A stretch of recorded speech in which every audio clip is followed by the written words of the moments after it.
So I chase the bucks, your friends looking like you changing up. Remember back when I would chase the bus, niggas is racing for short durations, running from their sins. When I was just a kid, running from my pen, people is talking, I Tony Hawk them, I swear to ground.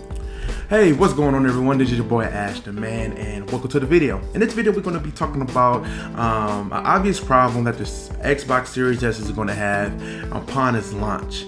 Now, before I go ahead and get started with this video, anybody who's new to the channel, thank you so much for tuning in. Don't forget to hit that subscribe button and notification button. That helps me a lot, and definitely I will appreciate the love and gratitude that you're doing by subscribing to the channel. Appreciate it. So let's go ahead and talk about this. Now, as you know, when they announced the Xbox Series S, we already knew that the storage of 512 gigabytes just wouldn't be enough. So, you know, that was already an obvious problem when we talked about the system. Not only that, you know, it won't really support 4K, it only has 512 gigabytes. So now, this particular article that came out at 10:57 a.m. this morning, a guy named Paul pretty much got some info for us upon, you know, someone receiving their Xbox Series S, you know, early. And I just wanted to say, hey, look, thank you so much. You received the Xbox Series S early. Appreciate it. But overall, basically after they booted up the system, it did all this patch, all its updates and everything. The only available gigabytes that appears to be free of actual game installation is 364 gigabytes. Yes, 364 gigabytes. Now, the problem with that is that majority of games that comes out, on an average, is between like 60 and 70. Now, if you talk about some of the bigger AAA titles, now, if you only download Call of Duty multiplayer, then yes, you only spending about 50 to 60 gigabytes, but it's still something you have to micromanage, especially if you're a person that likes to buy a lot of games. But if you're only like a casual gamer or play when, you know, you have the free time, you're not putting in like 80 hours a week or even 40 hours a week, then the casual gamer is fine. But if you got pro and hardcore gamers, then yeah, that's going to be a problem. Because again, that 364 is irrelevant. Like, if you paid attention to this generation, PS4 and Xbox One, literally when they came out with their enhanced versions of their original console, they pretty much upped their size from 500 gigs to 1 terabyte.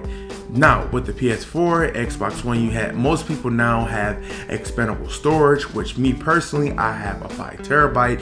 I have a friend who has about 8. A couple other people only have about like 2 or 3.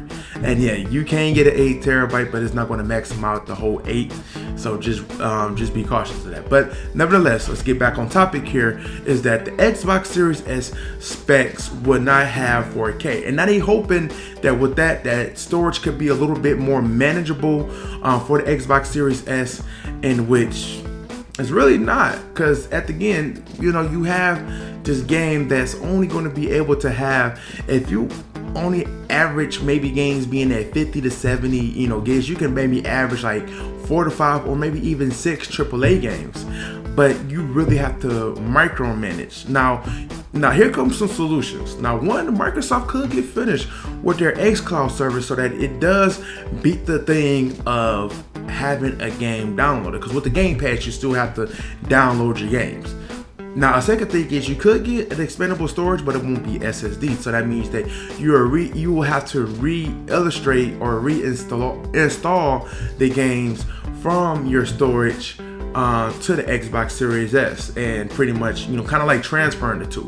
There's a whole like swap out kind of deal.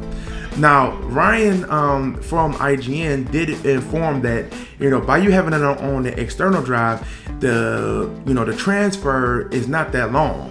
So, I mean, that could be a possibility, but it can get a little bit irritating if you're one of the people that, you know, kind of like beat games on the fly, and you switching out your games every so often, and now you have to download and reinstall games on a much needed basis.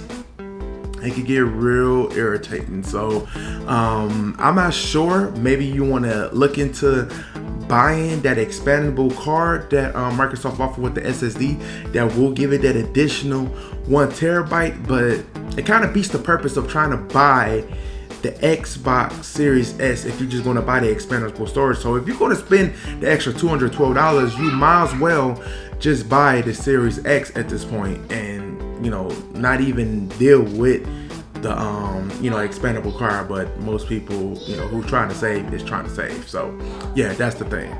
So overall, that sums up the video, and I just want to thank you guys for definitely tuning in, and leave a comment below on what you guys think about it. You know, is this a potential issue if you're thinking about buying the Xbox Series S, or it's not really a big problem for me? Me personally, I mean, again, I have my gaming PC, so I really don't have, you know, much, you know, drive to buy the Xbox Series X or S. But I still think it's a potential issue, because even though that the console is digital only, it needed more storage. I think the 1 terabyte should have definitely been something that they should have went with. You know, they could have definitely put a more like a $50 tag on it, and it still would have been a potential you know, competitor in the market, you know, because it still leaves it cheaper than the other console. Which is the PS5 Digital Edition, which is only $399, while the Xbox Series S is only $299. So after $50, $349, it would have been more than reasonable, I believe. So, but other than that, thank you guys for definitely tuning in. I definitely do appreciate you guys for definitely tuning into the video. Other than that, your boy AshTheMan is out. Peace.